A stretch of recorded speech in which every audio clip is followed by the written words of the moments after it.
When we discussed how two branches have the same voltage drop, that is, if you travel down the circuit this way or this way, you would drop by 9 volts.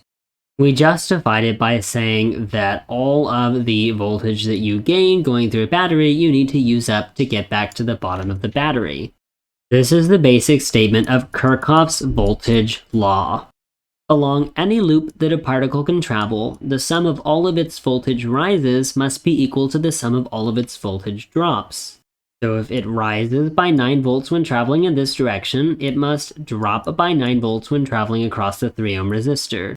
If it rises by 9 volts when traveling across this battery, it has to drop a total of 9 volts when traveling across these two resistors. Let us call the voltage drop across the 6 ohm resistor V1 and the voltage drop across the 3 ohm resistor V2. Then the sum of the voltage rises, 9 volts, equals the sum of the voltage drops, V1 plus V2. There is another way to describe Kirchhoff's voltage law. All of the voltage drops and rises added together, where the voltage drops get a negative sign in front of them in the addition, must add up to 0. Say we travel around this loop in the direction specified by the gray arrow. As we travel across this battery from the negative to the positive terminal, we describe it as a voltage rise. So we begin writing KVL by writing positive 9 volts. Then we travel across the resistor. We have assigned the terminals to be positive on the left, negative on the right. Because we're traveling in this direction, we go from a positive to a negative terminal, so we experience a drop. We go down an amount, V1, so we continue writing KVL by writing minus V1. Again, as we travel in the loop direction, we travel from a positive terminal to a negative terminal across the 3 ohm resistor according to our assignment, so we experience a drop of V2. This is all the voltage rises and drops, so this must be equal to 0. You can see that with a little bit of algebraic rearrangement, this equation and this equation are the same equation. Let's try one other thing. We will go through the loop in the insensible direction, backwards. To begin writing KVL, we'll start from a point and go, let us say, starting from here to here. We go from a negative to a positive terminal, so we describe ourselves as having risen by V2, positive. Then we travel up, and then from a negative terminal to a positive terminal, so we describe ourselves as having risen by V1. Finally, we go down through this battery from a positive terminal to a negative terminal. That's downward, so we describe ourselves as having dropped in voltage by 9 volts, and since we've gone through all the voltage drops and voltage rises, we should equal 0. You can see that once again we have the same equation as these two equations.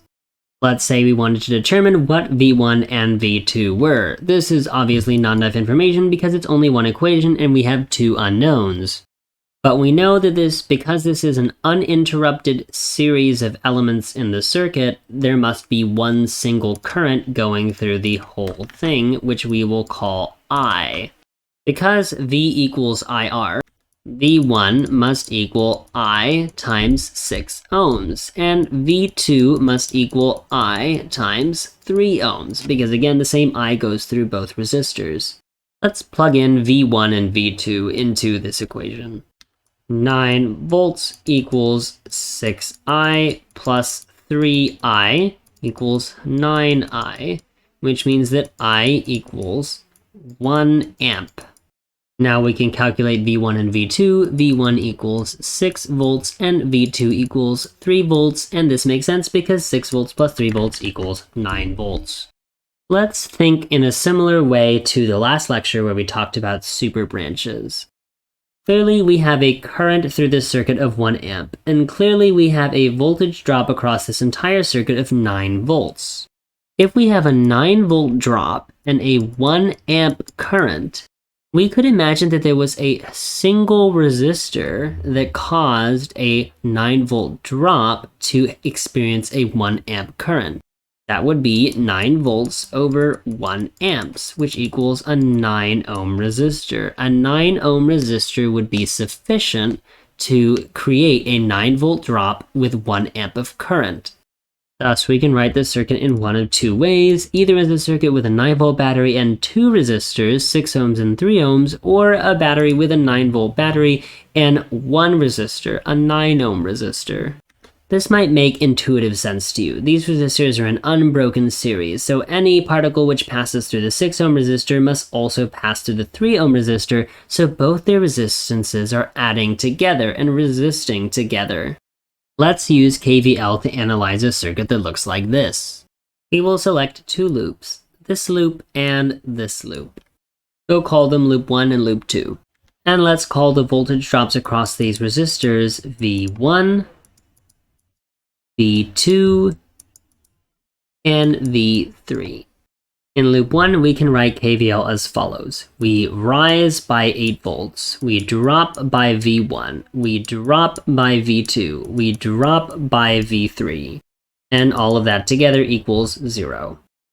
Talk through loop 2. We rise by 4 volts, and then we drop by 2 volts. That's all the resistors and everything, so this adds to 0.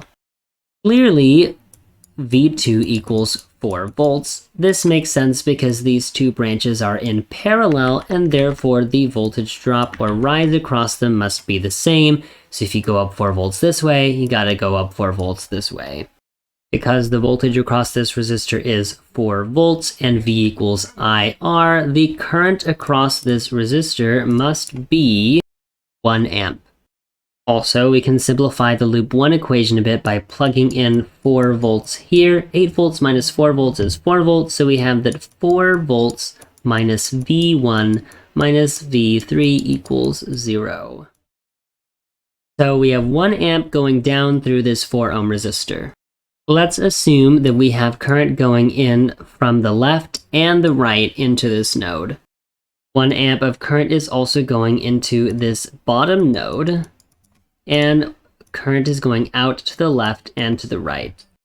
This current is the same as this current, so let's name them both I2. And since this is an uninterrupted series, this current must be equal to this current, so let's name them both I1. The voltage drop V1 must equal I1 times 2 ohms, and the voltage drop across V3 must be equal to I1 times 2 ohms. If we plug them into this equation, we should get 4 volts minus 2I minus 2I, 1 equals 0. That is 4 volts equals 4I1, and I1 equals 1 amp. We now know then that V1 equals V3 equals 2 volts. And since I1 plus I2 must equal 1 amp, because the currents entering a node must be the same as the current exiting a node, I2 must equal 0 amps. There is no current traveling through this battery. This is very interesting because earlier we established that voltages seem to arise because batteries push electrons up and out of themselves. If this battery is incapable of pushing any electrons out of itself, how can it force this resistor to have 4 volts? This fact is partially mitigated when you realize that wires have a secret internal resistance. We ignore them for the sake of circuit analysis because usually they're totally negligible except in extremely long wires across, for example, power poles. But those small resistances do have an effect on the current and would make this I2 slightly greater than 0. Then it makes more sense why this 4-volt battery would force there to be a 4-volt drop across this resistor. As a quick note, let's consider the loop formed by going all the way around the circuit, ignoring the middle branch. We are going in this direction. Let's start from the 4-volt battery. We rise by 4 volts, then we rise by 2 volts at the 2 ohm resistor, then we drop by 8 volts, and then we rise again by 2 volts at the last 2 ohm resistor, so plus 2, and you'll notice that 4 plus 2 plus 2 is 8, minus 8 is equal to 0. So even around this larger loop, KVL remains in effect. By the way, to test my assertion that adding resistors to this branch with the 4-volt battery would cause it to have current, Try analyzing this circuit where a small amount of resistance has been added to both wires. So it turns out, after some calculation, you're going to find out that I2 is actually equal to 0. I've got no earthly idea why. Interestingly, it doesn't happen if the 4-ohm resistor is set to 2 ohms or 3 ohms or any other ohmage possible. What that implies to me is that it may be something about this particular configuration of this section of the circuit and has absolutely nothing to do with whatever is going on over here, which fixes the problem, because then this 4-volt battery isn't really doing anything, isn't even forcing this 4-ohm resistor to be 4 volts. It's just a property of this half of the circuit, so don't mind my fear-mongering. Still, try and analyze this circuit.